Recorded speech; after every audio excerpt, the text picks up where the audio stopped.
ഒരു കഥ പറയട്ടെ. പ്രപഞ്ചത്തിലെ ആദ്യ കൊലപാതകത്തെക്കുറിച്ചുള്ള കഥ. പണ്ട് ജീവൻ്റെ ദേവനും മരണത്തിൻ്റെ ദേവനും തമ്മിൽ വലിയൊരു തർക്കം. ആരാണ് കേമൻ എന്നതിനെക്കുറിച്ച്. മനുഷ്യരും ജന്തുക്കളും വാർദ്ധക്യം വന്നല്ലാതെ മരിക്കാറില്ലാതിരുന്ന ഒരു കാലത്ത് ജീവൻ്റെ ദേവനായിരിക്കുമല്ലോ കൂടുതൽ കേമൻ. മരണദേവൻ അത് വകവെച്ച് കൊടുക്കാൻ തയ്യാറായിരുന്നില്ല. ജീവൻ്റെ ദേവന് ഒരു വളർത്തു തത്തയുണ്ടായിരുന്നു. അതിൻ്റെ നെഞ്ചിൽ ഒരു ചുവന്ന ചെപ്പിനകത്തായിരുന്നു പ്രപഞ്ചത്തിലെ മുഴുവൻ ജീവൻ്റെയും സത്ത ഇരുന്നിരുന്നത്. പ്രപഞ്ചം ഇരുട്ടുമ്പോൾ ജീവൻ്റെ ദേവൻ തത്തയെ തുറന്നുവിടും. മരണദേവൻ തൻ്റെ കുതിരപ്പുറത്ത് എവിടെയൊക്കെ ചെല്ലുന്നോ അവിടെയൊക്കെയും തത്ത അയാളറിയാതെ അയാളെ പിന്തുടർന്നെത്തും. തത്ത ചിറകിട്ടടിച്ച് പറന്നെത്തുന്നിടത്തെല്ലാം ഏതൊക്കെ ജീവികൾ മരണം കാത്ത് കിടക്കുന്നുണ്ടോ അവരൊക്കെയും മരണത്തെ അതിജീവിക്കും. മരണദേവന് ഈ കള്ളക്കളി പിടികിട്ടി. ഒരു ദിവസം മരണദേവൻ രഹസ്യമായി തന്നെ പിന്തുടരുന്ന തത്തയെ ഒളിച്ചിരുന്ന് പിടികൂടി. ആരും അറിയാതെ അതിൻ്റെ കഴുത്ത് ഞെരിച്ച് കൊന്നു. അതിനുശേഷം ഇങ്ങോട്ട് കൊലപാതകങ്ങളുടെ പരമ്പര തന്നെയായിരുന്നു.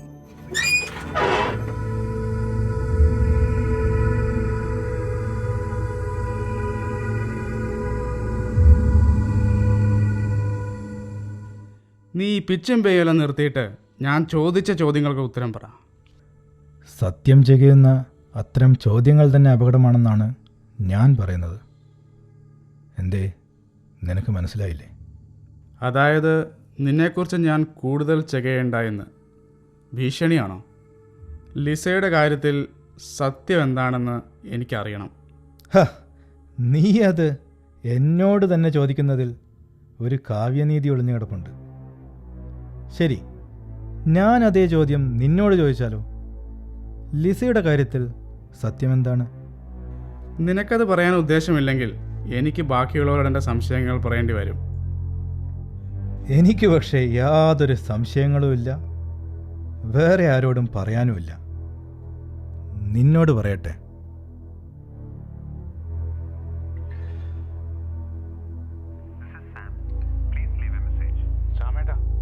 ഒരു അർജന്റ് മാറ്റർ ഉണ്ട്.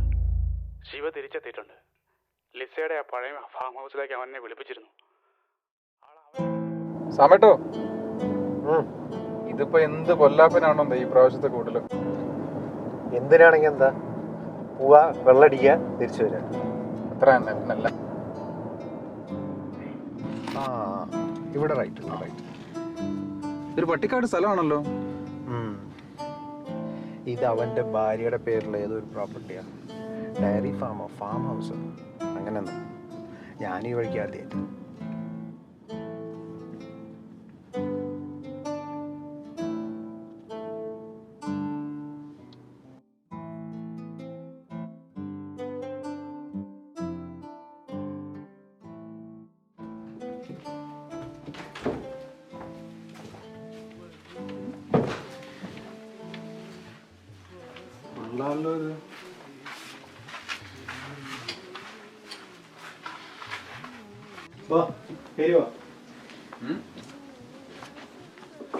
ആകെ മൊത്തം കൊള്ളാലോ. സെറ്റപ്പാണല്ലോ.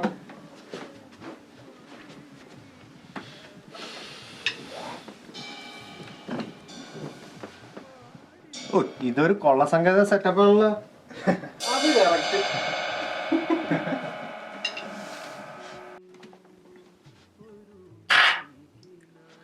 സമേട്ടോ, യൂഷ്വൽ സ്റ്റഫ് അല്ലേ? ആ പിന്നെ പറ, എന്തൊക്കെയാ എന്റെ വിശേഷങ്ങൾ? നീ എപ്പോ ലാൻഡ് ചെയ്തു? നമുക്കെന്ത് വിശേഷം? ലാൻഡ് ചെയ്യാൻ നമ്മൾ എവിടെയും പോയിട്ടൊന്നുമില്ലല്ലോ. അപ്പൊ നീ ഇവിടെ തന്നെ ഉണ്ടായിരുന്നു? പിന്നെ നീ ഏതോ യാത്രയിലൊന്നും ആരോ പറഞ്ഞല്ലോ, മുഖം തോന്നുന്നു. യാത്ര ചെയ്യാൻ നമുക്ക് ഇവിടം വിടണമെന്നൊന്നുമില്ലല്ലോ അല്ലേ? അവൻ്റെ ഉണക്ക ഫിലോസഫി. എടാ, ഈ കാണുന്ന തടിച്ച പുസ്തകങ്ങളൊക്കെ വായിച്ചിട്ട് സിമ്പിളായിട്ടുള്ള ഒരു കാര്യം ചോദിച്ചാൽ പറയാൻ പറ്റാതെയല്ല. ഈ ഫിലോസഫി എന്ന വാക്കിൻ്റെ അർത്ഥം എന്താണെന്നറിയോ സാമേട്ടാ? ലവ് ഓഫ് നോളേജ്, സത്യത്തോടുള്ള പ്രേമം. ഈ സത്യം എന്താണെന്ന് അറിഞ്ഞു കഴിഞ്ഞാലേ പിന്നെ നമുക്ക് ഒരു കാര്യം സിമ്പിളായിട്ട് പറയാൻ പറ്റില്ല. ഇതെടുത്തടിക്ക്. നീ എന്താ കഴിക്കുന്നത്? എനിക്കൊരു കട്ടനോ അങ്ങനെ എന്തെങ്കിലും കിട്ടും. ഇവൻ അടി നിർത്തിയോ സാമേട്ടാ? അതല്ലടേ, തിരിച്ച് ഡ്രൈവ് ചെയ്യാനുള്ളതല്ലേ, ബോധം വേണ്ടേ? ബോധം ഉണ്ടാവുക, തിരിച്ചു പോവുക, ഇത് രണ്ടും ഓപ്ഷണലായിട്ടുള്ള കാര്യങ്ങളല്ലേ? ദേ ഉണക്ക ഫിലോസഫി. നീ ഇപ്പൊ കട്ടൻ ചായ ഒന്നും ഉണ്ടാക്കാൻ നിൽക്കണ്ട. എടുത്തടിക്കരാ. ഓ വേണ്ടായിരുന്നു. പിന്നെ പറ, നിന്റെ വിശേഷങ്ങൾ എന്തൊക്കെയാ? നമുക്കെന്ത് വിശേഷം, ഇവിടെയൊക്കെ ചുരുണ്ടുകൂടി കഴിയുന്നു. പണ്ടൊക്കെ എന്ത് രസമായിരുന്നല്ലേ, പാട്ടും കവിതയും കൂടലും. ആ മുഹുവിനെ പറ്റി വല്ല വിവരമുണ്ടോ? അവൻ വരുന്നുണ്ടെന്ന്. He's a busy bird now. അത് ശിവ, സംഭവിച്ച് ഗോസിപ്പാ. അവന് ജോലി ഒന്നേ ഉള്ളെങ്കിലും പല കുടുംബങ്ങളുടെ കാര്യം നോക്കണമല്ലോ. അവനാണ് മോൻ. ചെല്ലുന്നിടത്തെല്ലാം ഒരേ സെറ്റപ്പ് ഉണ്ടാക്കും. അവൻ്റെ ഭാര്യ പ്രിയ ഒഴികെ ബാക്കി എല്ലാവർക്കും ഇതേപ്പറ്റി അറിയാമെന്നുള്ളതാണ് അതിലൊരു ഐറണി. അതൊരു ഐറണി അല്ല സാമേട്ടാ. ഒരാൾ നമ്മൾ മനസ്സുകൊണ്ട് വിശ്വസിച്ചു പോയാൽ അയാളുടെ ചതി മനസ്സിലാക്കാൻ നമ്മൾ വൈകിപ്പോകും. നാളെ നിങ്ങളുടെ ഭാര്യ നിങ്ങളെ ചതിച്ചാലും അതറിയുന്ന അവസാനത്തെ ആൾ നിങ്ങളായിരിക്കും, നവീനായിരിക്കും.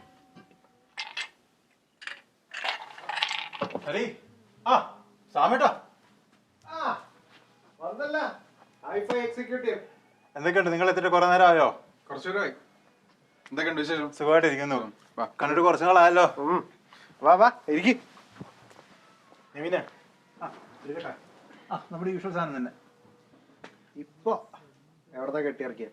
മെക്സിക്കോ. നമ്മുടെ കമ്പനി അവിടെ ഒരു പുതിയ ഓഫ്ഷോർ ഡെവലപ്മെന്റ് സെന്റർ തുടങ്ങുന്നുണ്ട്. പിന്നെ അതിന്റെ മുന്നത്തെ ആഴ്ച നമ്മൾ ജർമ്മനിയിലായിരുന്നു. അവിടെ നമുക്കൊരു കിടുക്കം പ്രോജക്റ്റ് കിട്ടിയിട്ടുണ്ട്. പിന്നെ ഇന്ത്യ, സിംഗപ്പൂർ, ന്യൂസിലാൻഡ് ഇവിടെയൊക്കെ കറക്കം തന്നെയാണ്. സത്യം പറഞ്ഞു കഴിഞ്ഞാൽ ഇപ്പൊ വീട്ടിലിരിക്കുന്നതിനേക്കാളും കൂടുതൽ സമയം ഇപ്പൊ ഫ്ലൈറ്റിലാണ്. നമ്മുടെ ജോലിയുടെ ഒരു ഭാഗമായി. പിന്നെ ഉള്ള കറക്കം തന്നെ. Thank you. പിന്നെ നിങ്ങളുടെ വാർത്തകളും വിശേഷങ്ങളും എന്നാ ഉണ്ട്? ശിവ, മുഹു വരുന്നുണ്ടോ? അവനെ കണ്ടിട്ട് കുറച്ചു നാളായല്ലോ. നിങ്ങളുടെ ആരെല്ലാം അവനെ കണ്ടായിരുന്നോ? ഞാൻ കണ്ടിട്ട് കൊറേ. നമ്പർ ഉണ്ടോ അവന്റെ? ഞാൻ ഈ അടുത്ത് വിളിച്ചിട്ടും കിട്ടിയില്ല. അവൻ നമ്പർ മാറ്റി. എൻ്റെ കയ്യിലുണ്ട്. എടാ, ഇങ്ങനെ മാസത്തിൽ 30 ദിവസവും പറന്നു കിടന്നു കഴിഞ്ഞാൽ ജീവിതം എടുക്കില്ലേ? ഇപ്പൊ യൂസ് ടു ആയി. ബിസിനസിന്റെ പാട്ടല്ലേ. അതൊക്കെ നോക്ക് ശിവ, വീട്ടിൽ നിന്ന് പുറത്തിറങ്ങാതില്ല പുള്ളി. ആണോ അളിയാ? ഇങ്ങനെ വീട്ടിൽ തന്നെ ഇരുന്ന് കഴിഞ്ഞാൽ അതിലെന്താ ഒരു ത്രില്ലുള്ളത്? അവൻ ഫ്ലാറ്റായ ലക്ഷണം. വീട്ടിൽ തന്നെ അടച്ചിരുന്ന് കഴിഞ്ഞാൽ സത്യം പറഞ്ഞാൽ എനിക്കാണെങ്കിൽ ഭ്രാന്തി പിടിക്കും. അല്ലേലും ഈ വലിയ തിരക്കിനിടയിൽ ഒരു 1-2 ദിവസമെങ്കിലും ഇങ്ങനെ ഒന്ന് മാറിയിരിക്കണമെന്ന് ഞാനും വിചാരിക്കാറുണ്ട്. ഫിൻലൻഡിൽ അതുപോലെ ഒരു സ്ഥലമുണ്ട്. ഒരു വലിയ സ്വിമ്മിങ് പൂള്, ചുറ്റിനും ഇരുട്ടായിരിക്കും. അവിടെ സമയം പോലും പോകുന്നത് അറിയാതെ ഇങ്ങനെ ഫ്ലോട്ട് ചെയ്ത് കിടക്കാൻ ഭയങ്കര ഒരു എക്സ്പീരിയൻസ് ആണെന്നാണ് കേട്ടിട്ടുള്ളത്. വലിയ സിഇഒമാരും അങ്ങനെയുള്ളവരും റിലാക്സ് ചെയ്യാൻ വേണ്ടി പോകുന്നൊരു സ്ഥലമാണ്. അതൊരു കൊള്ളാവുന്ന ഐഡിയ ആണല്ലോ. ഒരു സ്വിമ്മിംഗ് പൂൾ എടുത്ത് നമുക്ക് ഇവിടെ തുടങ്ങാവുന്നതാണല്ലോ. നിങ്ങൾക്ക് ഈ ബിസിനസ്സും കോർപ്പറേറ്റ് ഇല്ലാതെ വേറൊന്നും പറയാനില്ലേ? എന്തൊരു ബോറിങ്ങാ. അല്ലയാ, അതൊക്കെ ഉള്ളതുകൊണ്ടല്ലേ നമ്മൾ കഞ്ഞി പിടിച്ച് പോകുന്നത്. അല്ലാതെ നിന്നെ പോലെ വീട്ടിൽ കുത്തിരുന്ന് കഴിഞ്ഞാൽ കാശ് കൊണ്ടൊന്നും ആരും വീട്ടിൽ തരില്ലല്ലോ. ഓ, നിനക്ക് നിന്റെ പെണ്ണുമ്പിള്ളയുടെ കയ്യിൽ നിന്നും എക്സ് പെണ്ണുമ്പിള്ളയുടെ കയ്യിൽ നിന്നും ഡൈവോഴ്സ് വഴിക്ക് കിട്ടിയ പൈസ ഉണ്ടല്ലോ. പറഞ്ഞ പോലെ അത് ശരിയാണല്ലോ. ഡൈവേഴ്സ് കിട്ടിയ ബാക്കിയിൽ കാശ് രൂപയുടെ പോക്കറ്റിലേക്ക് കാണും അല്ലേ? കാശ്. നിങ്ങൾ ആരെങ്കിലും ഏകാന്തവാസം അനുഭവിച്ചിട്ടുണ്ടോ? ഒരു ജയിലിൽ കിടക്കുന്ന പോലെയാണത്. കുറേ കാലം ആരോടും സംസാരിക്കാതെ ഇരുന്ന് എൻ്റെ താടിയലിന് വേദന പിടിച്ചു. പിന്നെ സ്വയം ഇങ്ങനെ സംസാരിച്ചുകൊണ്ടിരിക്കും. അതിന് നീ പെട്ടിക്കാതെ എന്തിനാ കയറിയിരിക്കുന്നത്? നല്ല ലൊക്കേഷനല്ലേ, പുറത്തിറങ്ങി നടക്കണം. നീ പറഞ്ഞ പോലെ പെട്ടിക്കുള്ളിൽ ചുരുണ്ടുകൂടിയിരിക്കാനാണ് എപ്പോഴും തോന്നാറ്. കുറേ കാലം വായനയായിരുന്നു ഹോബി. ബുക്കുകൾ കാർന്ന് തിന്ന് ചെതലിനെ പോലെ ജീവിച്ചു. പിന്നെ സിനിമ കാണലായി. സിനിമ മടുക്കുമ്പോൾ സീരീസായി, ഡോക്യുമെൻ്ററി ആയി. ഇപ്പോൾ ഭയങ്കര ഇൻട്രസ്റ്റിംഗ് ആയിട്ടുള്ളൊരു ടോപ്പിക്ക് വന്നിട്ടുണ്ട്, സീരിയൽ കില്ലേഴ്സിനെ കുറിച്ച്. അതാണിപ്പോൾ കണ്ടുകൊണ്ടിരിക്കുന്നത്. ഒന്ന് സെർച്ച് ചെയ്ത് കഴിഞ്ഞാൽ രാഷ്ട്രീയക്കാർ മുതൽ കൊലപാതകികൾ വരെ എന്തിനെ പറ്റിയും നമുക്ക് കിട്ടും. അതെൻ്റെ പ്ലേലിസ്റ്റ് കണ്ടപ്പോഴേ എനിക്ക് മനസ്സിലായി, ഇതൊക്കെ കണ്ടിട്ട് നിനക്കാരെങ്കിലും കൊല്ലാൻ തോന്നുന്നു എൻ്റെ പേടി. കുറേ കാലം കണ്ടതും കേട്ടതൊക്കെ എവിടെയെങ്കിലും അപ്ലൈ ചെയ്യണ്ടേ? ഇവനിപ്പോൾ പറഞ്ഞപ്പോഴാണ് ഓർത്തത്, ആളുകളെ എങ്ങനെ കൊല്ലാം ഇതിനെ പറ്റിയാണ് ഇപ്പോൾ ലേറ്റസ്റ്റ് റിസർച്ച്. നമുക്കൊരു കാര്യം ചെയ്യാം, നമുക്കൊരു ഗെയിം കളിക്കാം. നീ എന്താ പാമ്പും കോണി കളിക്കാനാണ് ഞങ്ങളെ വിളിച്ചേ? പാമ്പും കോണിയൊന്നല്ല, അതിനേക്കാളും ഇൻട്രസ്റ്റിംഗ്. നിങ്ങൾ വട്ടത്തിലിരിക്കും, വാ, റെഡിയാ? ഞാൻ സെറ്റ് ചെയ്യാം, ഇരിക്കേ.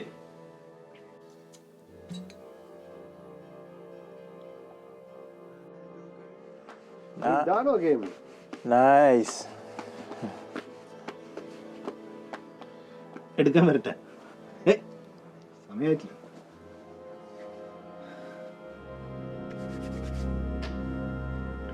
ഓക്കെ. നാം രണ്ട് കരകൾ, നമുക്കിടയിൽ ചുവന്നയാഴി, ചെഞ്ചോര മണമുള്ള ചുവന്നയാഴി, കരകളെ തൊടുന്ന മരപ്പാലമൻ മരണവും. എടുത്തടിക്ക്, ഒറ്റ വലി. അടിപൊളി.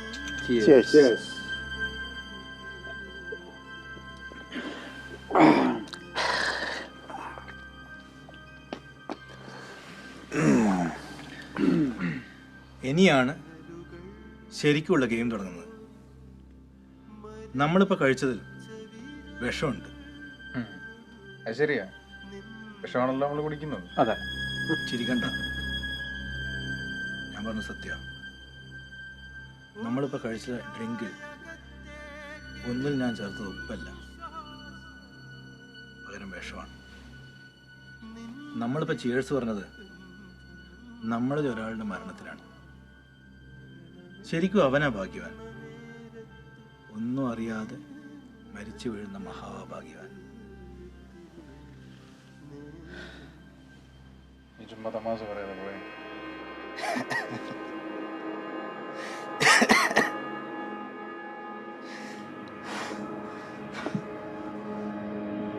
ശിവ, ശിവ,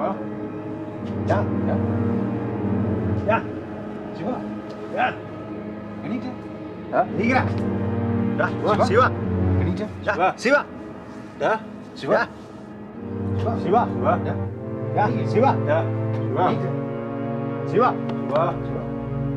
ശിവ, ശിവ, ശിവ. പേടിച്ചാ? പേടിച്ചില്ലേ? ഞാൻ എപ്പോഴേ പറഞ്ഞില്ലേ ഒരു തമാശയാണെന്ന്, ഒരു കളിയാണെന്നൊക്കെ. അപ്പോഴത്തേക്കും പേടിച്ചോ? ഏയ് സാവേട്ടാൻ്റെ സ്വഭാവം അറിയുമല്ലേ, വിട്ടുകളാ. നിനക്കിപ്പോൾ മനസ്സിലായ ഇവിടെ അകത്ത് അടച്ചിരുന്നാലും ത്രില്ലുണ്ടാക്കാൻ പറ്റുന്നു? ഗെയിമാണെന്ന് പറഞ്ഞിട്ട് ചെറുതായിട്ടൊന്ന് പറ്റിച്ചപ്പോൾ തന്നെ നിങ്ങൾക്കൊക്കെ ഭയങ്കര പ്രശ്നം. അപ്പോൾ വിശ്വസിച്ച് കൂടെ നിർത്തിയവൻ പറ്റിച്ചാലോ? നീ പോടാ. ഈ വട്ട് പിടിച്ച കളിയൊക്കെ കളിച്ച് നടക്കണ നേരത്ത് സ്വന്തം വീട്ടില് വേണ്ട, എന്നെ കൊണ്ട് അധികം പറയിപ്പിക്കണ്ട. നീ ഇവിടെ എന്നാലേ ഞാൻ കൊലപാതകത്തിന് സാക്ഷി പറയേണ്ടി വരും. ഇനി മേല ഇമാതിരി പരിപാടികൾക്ക് ഞങ്ങളെ വിളിച്ചേക്കരുത്.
ശ്യാമേട്ടാ, ഒരു അർജന്റ് മാറ്റർ ഉണ്ട്.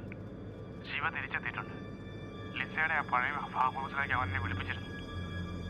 അവനെ ഇട്ടിട്ട് പോയതൊന്നുമല്ല, അവൻ കൊന്നതാ അവളെ. എന്നിട്ട് അവനെ കുഴിച്ചിട്ടു. സൈഡിലേക്ക് ആക്കിയേ, ഒന്നിടത്തെ മോഹുവിന്റെ വോയിസ് മെയിൽ ഉണ്ട്. ശ്യാമേട്ടാ, ഒരു അർജന്റ് മാറ്റർ ഉണ്ട്.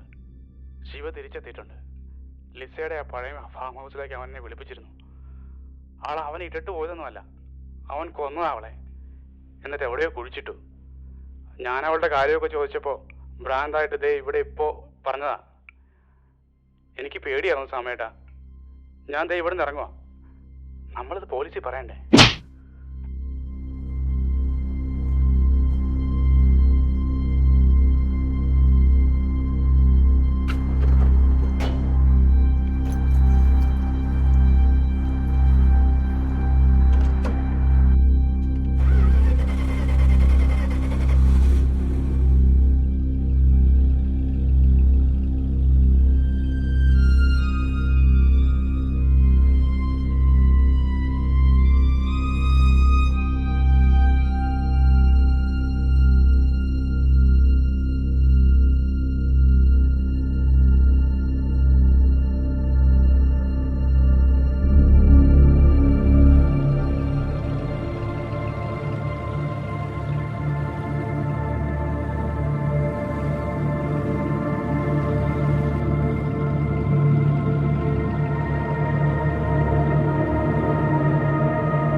അരികിലേക്കുള്ളയാ